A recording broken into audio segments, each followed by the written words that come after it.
簡單 share 下我而家喺幣市度做緊邊幾類型嘅嘢啦。咁最基本咧就係就咁揸 Bitcoin，就係長線喺 Cold Wallet 就唔理佢噶啦。咁呢個係最簡單啦，亦都係最穩陣唔使理佢嘅嘢嚟㗎啦。咁第二樣嘢咧就可能係真係投資上，我要睇睇市、睇趨勢、睇 TA 呢啲，就係玩用合約嘅形式去做啦。咁啊，但係今條片主要想講咧，就係第三樣嘢，就係一啲真係每個月收入嘅嘢，即係要攞翻錢出嚟去for生活啊、收入啊、開支啊呢啲嘅。咁如果睇開我 channel 咧，都會知道我係主要係做 DeFi 或者甚至係做 liquidity pool 類嘅嘢。咁如果新手嘅話咧，可以睇翻之前呢兩條片啦。咁而當然喺呢幾年咧，都會不斷去有啲進化啲諗法。究竟成個系統點樣做先至可以個 EV 值或者風險回報比都係最好嘅咧，最理想嘅咧？咁我就自己都係集中做3至4個 pool 嘅啫。咁呢幾個 pool 咧都會喺唔同嘅市況咧去調節嘅，即係可能有一啲會做，一啲就喺唔同嘅市況就唔做。咁但係成個 concept 嘅概念咧，我就會想講多啲啦。因為個終極目標就係，如果你係想係要被動收入，即係被動嘅意思係真係完全被動，你連市都唔使睇，操作都唔使做嘅咧，其實咧就係唔係好實現到嘅。因為如果你完全被動，咁你就可能就咁擺一啲curve 或者係stable coin 嘅，就咁借出去咁樣。咁呢啲咧嗰個回報率咧，通常都係比較低嘅。咁我講緊低嘅可能係4至8%，你真係完全唔使理嗰種啦嚇。咁4至8%咧，你喺傳統嘅金融市場當然係算係好唔錯啦。咁但係喺幣市咧，就你要承受，始終都要承受一啲風險噶嘛。咁啊風險回報比咧就變咗唔係真係咁值得做4至8%嘅話。OK，咁所以你追求，即係我追求嘅就係可能始終都係要有一啲嘅操作或者有一啲嘅門檻，你要睇到趨勢啊或者成嘅，或者你要知道去邊度揾啲合適嘅 pool 嘅。咁同時間有少少嘢做，唔係完全被動，亦都咧有一個好好嘅回報比率啦。咁我哋從呢個方向繼續去鑽研啦，去不斷去睇啦。咁如果新手咧，最基本咧成個 concept 去睇就係睇翻 DeFi Llama 個網。DeFi Llama 網咧基本上就齊，即係好齊嘅，要需要知道嘅嘢。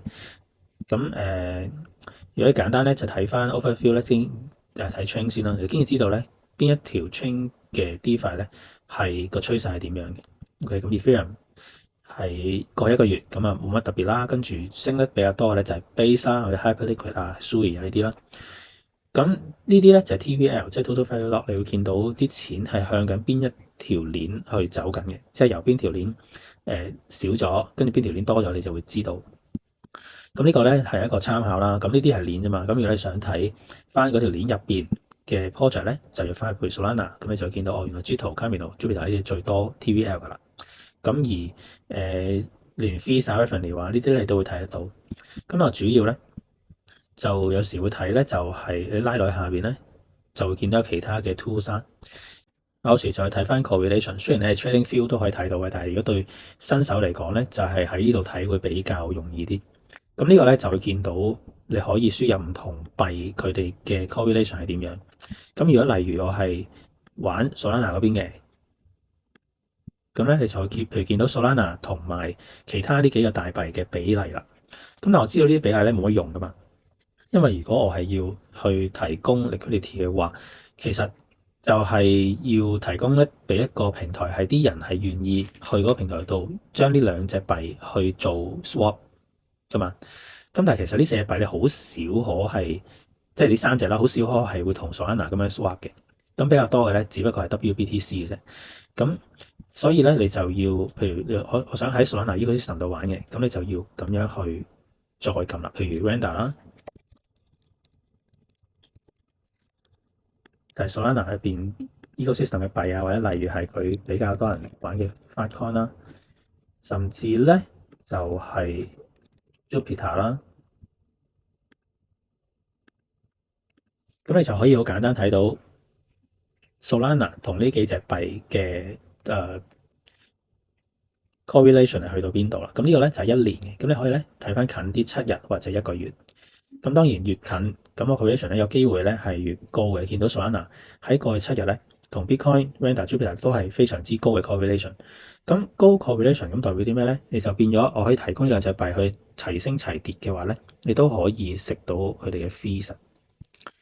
咁食到嘅 fees 就真係咩意思咧？例如我去翻呢度，咁我假設我整咗一個，即係揀咗呢一個咧，就係 Bitcoin 對 Solana 嘅 correlation。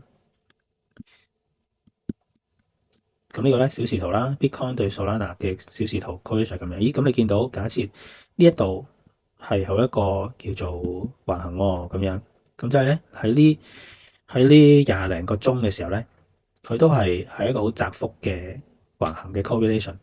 咁如果係咁樣嘅話，我哋又即係簡單去睇一睇啦。呢度係幾多咧？720啦，我當720至到736之間。咁你假設你喺 Orca， 你喺 Pools 度，你揀到呢個 WBTC 對 SOL。咁你就可以咧喺 custom 嗰度咧去睇啦。720至到頭先736係咪之間？咁咧你就會見到佢咧 estimate yield 咧24個鐘咧係1%嘅，即係每24個鐘佢如果係 stay 喺呢個 range 裏邊咧，個 fee suppose 咧就係會俾到1% of 你嘅投資嘅幣入去啦嘅額度啦。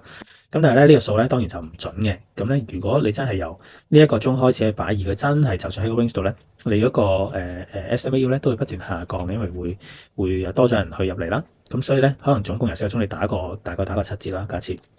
咁你打個7折咧，你都有0.7% 嘅 yield。咁你經已呢啲係收咗啦嘛？你收啲 yield 係咩幣咧？咁就會係 WBTC 同埋 Solana 咯，大概各一半咯。如果你開始係一半嘅話，咁所以呢個就係你即係其中一個可以嘅被動收入，同時間要面對嘅風險同回報，仲有啲咩咧？就係假設你擺咗呢兩個幣種入去，咁如果跌市嘅話咧，咁佢哋理論上係一齊跌啊嘛。咁如果升嘅話咧，理論上都係一齊升啦。咁你越升接近上邊個 range 嘅時候咧，基本上就係賣走緊一個升得比較快嘅幣，而去買入一個升得比較慢嘅幣。咁落去嘅話咧，就調翻轉啦。咁所以假設喺呢個 pool，如果佢呢一個圖升咗上去你個 range 咧，咁啊即係代表咧，你會全部持有 WBTC 就變咗冇任何 Solana 啦。咁但係如果跌市嘅話咧，咁跌出咗你個 range 咧，你就100% Solana 冇 WBTC。咁換言之咧，如果你對呢兩個幣都係有信心嘅，可能中線有信心嘅喺啲現價入到，咁其實你就唔會去介意去玩呢樣嘢啦。OK，咁當然你呢個就係 depends on 你係咪需要每個月去攞錢啊，或者係咪需要靠呢一個收入去生活咧？定係我真係中長線投資咧？咁樣咁呢個都係你要考慮嘅一個因素咯。但係我嗰個做法咧，就係我個系統係可能每一日我都會去提取一個相同嘅金額出嚟嘅，放一啲 fees 嗰度。咁多咗嘅 fees 咧，你就可以再有其他嘅諗法啦。你係擺翻入去啊，或者係換做 U 等適合嘅時候再入啊。咁呢啲都係你可以用嘅唔同嘅做法嚟。咁有啲人會中意玩一個非穩定幣加非穩定幣嘅 pool，例如咧，咁例如咧最多 volume 嘅 pool，譬如 Orca 啦，就係 Solana USDC 啦，過去24小時咧有1億5嘅 volume 嘅。咁而 TV 咧得3200萬嘅啫。咁你會見到佢過去一日派出嚟嘅 fees 係61000左右啦。咁你玩呢個咧，當然都冇問題啦。但係你就要預計到，如果佢升市嘅時候咧，你嘅資金咧就全部變晒做 USDC。即係假設佢雖然係一個好唔錯嘅 yield 啦，你見咧如果上落1% 嘅話咧，一日啊佢嘅 estimate yield 係有2.7% 嘅。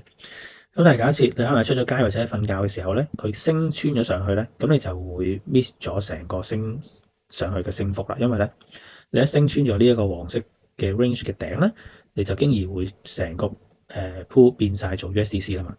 咁你再升幾多咧？咁因為你都係 USDC，你就冇咗呢一個嘅乘到佢嘅升幅咯。咁但係如果頭先你係用緊 WBTC Solana 或者兩個都係非穩定幣嘅時候咧，咁無論佢升幾多咧，你都繼續，雖然你收唔到 fees，但係你都可以繼續食到個升幅。咁呢條片咧都係簡單去講一講嗰個心態啦。咁唔想條片太長啦，有興趣聽咧可以睇翻我之前嗰兩條片啦。咁啊，如果再有興趣去傾多啲，就可以喺我會員 Discord 嗰度傾啦。咁我覺得呢個係一個唔係咁活躍或者好大壓力要不斷估個市升跌而去買合約嘅人咧，我覺得係幾適合玩嘅，因為即係可以自己調節到嗰個風險程度。OK，你想收少啲 fees 嘅，你調闊啲個 range 咧，其實個 IL 就會少啲。咁但係你每一日收到嘅 fees，你都嗰個 percentage 咧，其實都比起傳統我覺得係好好多啦，經驗。